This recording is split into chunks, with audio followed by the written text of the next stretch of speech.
হ্যাঁ বন্ধু, তো অনিতার রান্নাঘরে আজকে হবে ডিমের ঝোল। তা ডেলি ডেলি মাছ খেয়েই হয়ে গেছি, এখন আর মাছ খেতে ইচ্ছা করছে না, তাই ভাবলাম একটু ডিমের ঝোল করব। তা দেখুন আমি কিভাবে করছি। ডিমের ঝোল সবাই করে, নর্মালভাবেই করব। তা দেখুন কিভাবে করছি আমি।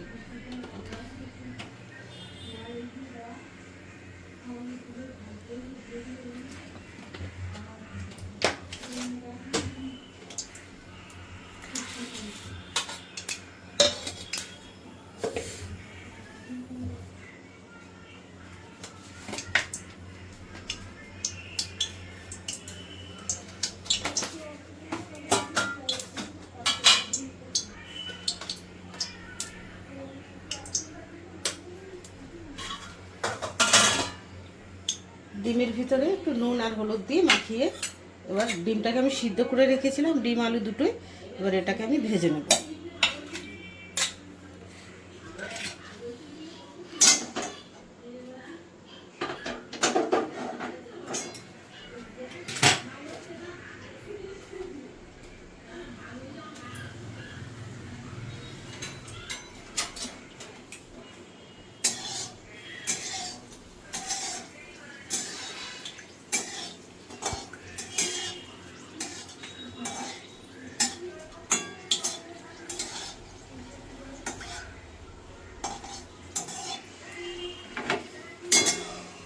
তো বন্ধু, এই শুকনো লঙ্কা দুটো ডিমের ঝোলের জন্য না, এটা আমি তুলে নিলাম।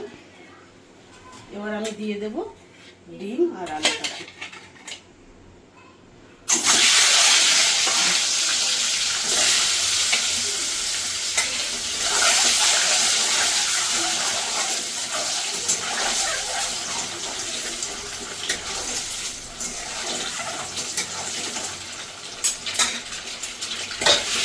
হালকা ভেজে তুলে দিলাম ডিমটা।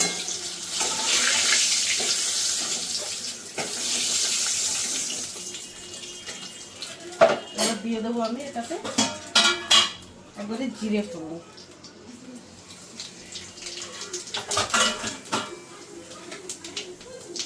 এবার আমি আলুটাকে দিয়ে দেবো।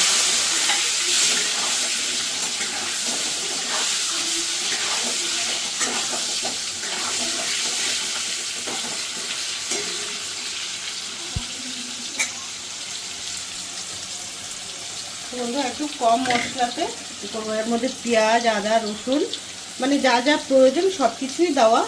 আর জিরে ধনে একদম সেই না দেওয়ার মতন, ওই রকম একদম অল্প করে দেওয়া। তবে এটাকে আমি এই আলুটার ভিতরে দিয়ে দেবো।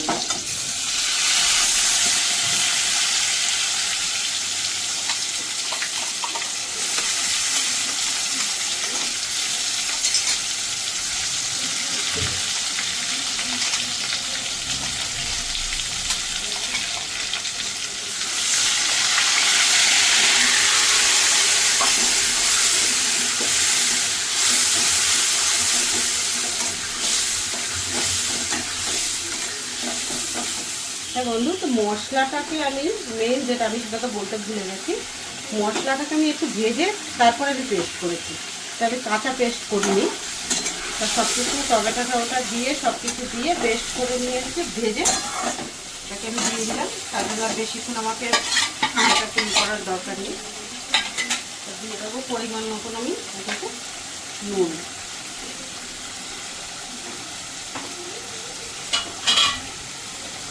আর দিয়ে দেবো হলুদ গুঁড়ো।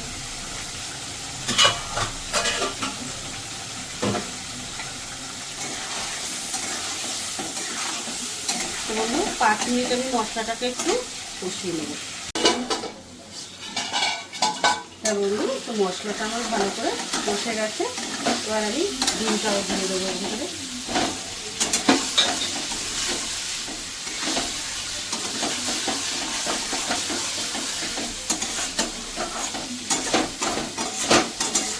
মশলাটা এইভাবে ভেজে ডিমের ইয়েটা করবেন, ঝোলটা টেস্ট পাবেন খুব ভালো, অন্যরকম একটা টেস্ট। এবার এটাকে একটু জল দিয়ে দেবো।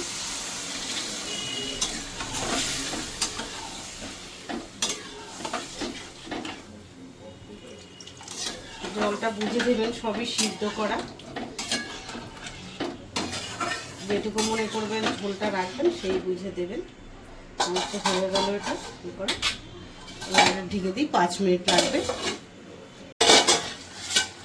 হ্যাঁ বন্ধু, তো ডিমের কারিটা আমার হয়েই গেছে।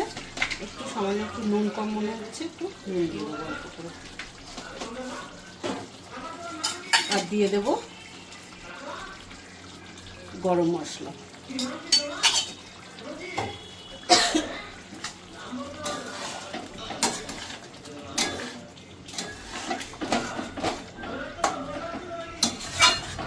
বন্ধু, তো আমার ডিমের ঝোলটা হয়ে যাচ্ছে। এবার আমি গ্যাসটাকে বন্ধ করে দেবো।